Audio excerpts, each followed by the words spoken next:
Hey, I decided that chapter 4 is pretty short, so I hated to end with it right there. So here we go with the great outdoors. Both horse and man seemed to sniff the air, tasting its freshness and testing it for danger at the same time. The horse was still making circles with his nose when Little Bear sprang onto his back. The horse startled, rearing slightly, but this time Little Bear clung onto his long mane. The horse's front feet had no sooner touched the path than he was galloping. Omri leaped to his feet and gave chase. The horse's speed was remarkable, but Omri found that by running along the lawn beside the path, he could keep up quite easily. The ground was dry, and as Indian and horse raced along, a most satisfying cloud of dust rose behind them, so that Omri could easily imagine that they were galloping across some wild, unbroken territory. More and more he found he was able to see things from the Indian's point of view. The little stones on the path became huge boulders that had to be dodged. Weeds became trees, the lawn's edge, an escarpment twice the height of man. As for living things, an ant scuttling across the horse's path made him shy wildly. The shadow of a passing bird falling on him brought him to a dead stop, crouching and cowering as a full sized horse might if some huge bird of prey swooped at him. Once again, Omri marveled at the courage of Little Bear, faced with all these terrors. But it was not the courage of the recklessness. Little Bear clearly recognized his peril, and when he had his gallop turned the horse's head and came trotting back to Omri, who crouched down to hear what he said. This was much more difficult in open air somehow. Danger, said the Indian. Much. I need bow, arrows, club, maybe gun? He asked pleadingly. Omri shook his head. Then Indian weapons. Yes, said Omri. You need those. I'll find them today. In the meantime, we'd better go in the house. Not go shut in place. Stay here. You stay. Drive off wild animals. I can't. I've got to go to school. What school? A place where you learn. Ah, learn.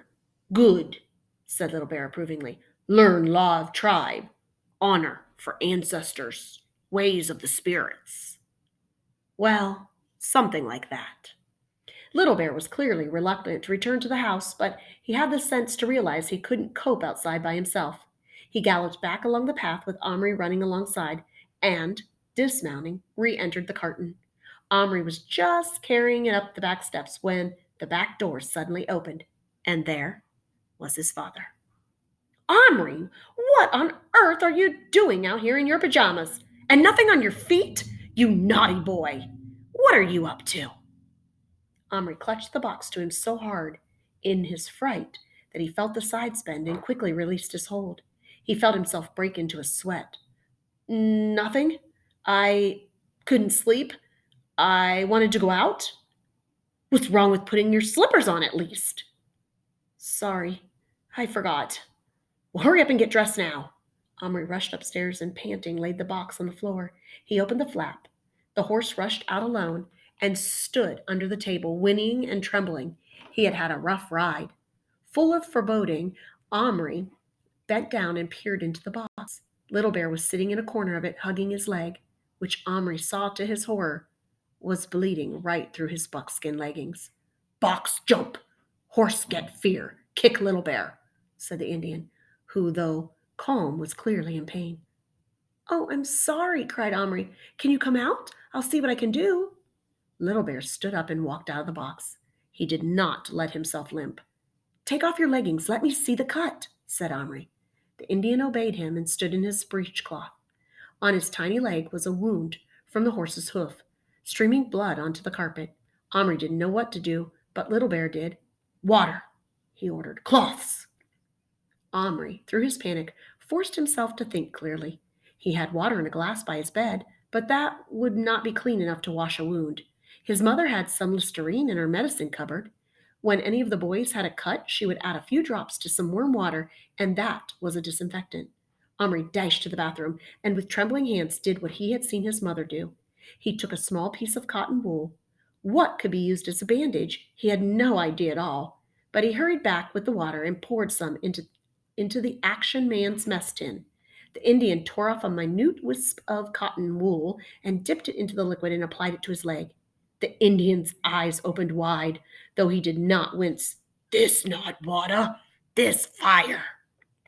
It's better than water. Now tie, said Indian next. Hold in blood. Omri looked around desperately. A bandage small enough for a wound like that? Suddenly his eyes lighted on the biscuit tin.